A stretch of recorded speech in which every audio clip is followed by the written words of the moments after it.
আসসালামু আলাইকুম viewers, welcome to my channel. কেমন আছেন সবাই? আশা করছি আল্লাহর অশেষ রহমতে অনেক ভালো আছেন। আজকে আমি আপনাদের সামনে আবারও হাজির হয়েছি একটি রেসিপি নিয়ে।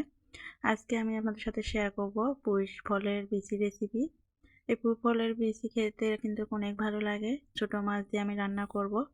আশা করছি আজকের এই রেসিপি আপনাদের কাছে ভালো লাগবে। ভালো লাগলে প্লিজ একটা লাইক দিয়ে সাথেই থাকবেন আর ফুল ভিডিওটি ওয়াচ করবেন। তো এখানে আমি পুঁই ফল নিয়েছি, পুঁই শাকের ডাঁটা সহ আমি পুঁই ফলগুলো কেটে নিয়েছি আর সঙ্গে দুইটা আমি আলু দিয়েছি আর খুব ভালো করে পরিষ্কার করে ধুয়ে নিয়েছি।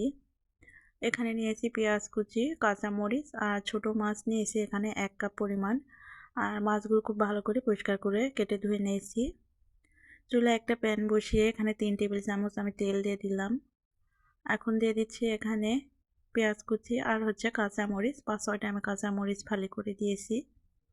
এখন পেঁয়াজটা আমি নেড়ে চেড়ে ভেজে নেব, হালকা একটু ভাজবো, পেঁয়াজটা একটু সফট হয়ে আসা পর্যন্ত। পেঁয়াজটা যখন সফট হয়ে এসেছে এখন এখানে দিয়ে দিলাম 1 চা চামচ রসুন বাটা। রসুন বাটা একটুখানি আমি ভেজে নিচ্ছি কাঁচা গন্ধটা চলে যাওয়া পর্যন্ত। এখন সামান্য পরিমাণে আমি পানি দিয়ে দিচ্ছি আর মশলাগুলো অ্যাড করব। 1 চা চামচ দিয়ে দিলাম লাল মরিচের গুঁড়া, 1/2 চা চামচ হলুদ গুঁড়া, দিয়ে দিলাম 1/2 চা চামচের থেকে একটু কম জিরার গুঁড়া, স্বাদ অনুযায়ী লবণ দিয়ে দিলাম। এখন মশলাগুলো খুব ভালো করে নেড়েচেড়ে কষিয়ে নেব।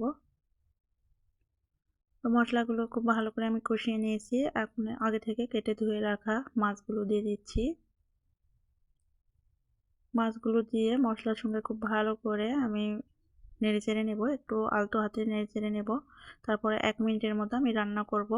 তারপরে পুঁই ফলগুলো দিয়ে দিচ্ছি ডাঁটা সহকারে। এখানে কিন্তু পুঁই ফলই বেশি আছে ডাঁটার থেকেও। আর 2টা আলু। তো পুঁই শাকগুলো দেওয়ার পরে আমি এখন নেড়েচেড়ে নেব। এই সময়টাতেই কিন্তু পুঁই ফল বেশি হয় এই শীতকালে। এই পুঁই ফল আলু দিয়ে ভাজি করলেও কিন্তু অনেক বেশি ভালো লাগে। তবে আমি আজকে ছোট মাছ দিয়ে চচ্চড়ি করব। ঢাকনা দিয়ে ঢেকে আমি 3 মিনিট রান্না করে নিয়েছি। 3 মিনিট পরে আমি নেড়েচেড়ে নিচ্ছি আর এই পুঁই ফলের তরকারি থেকে কিন্তু একটু পানি বেরিয়ে এসেছে।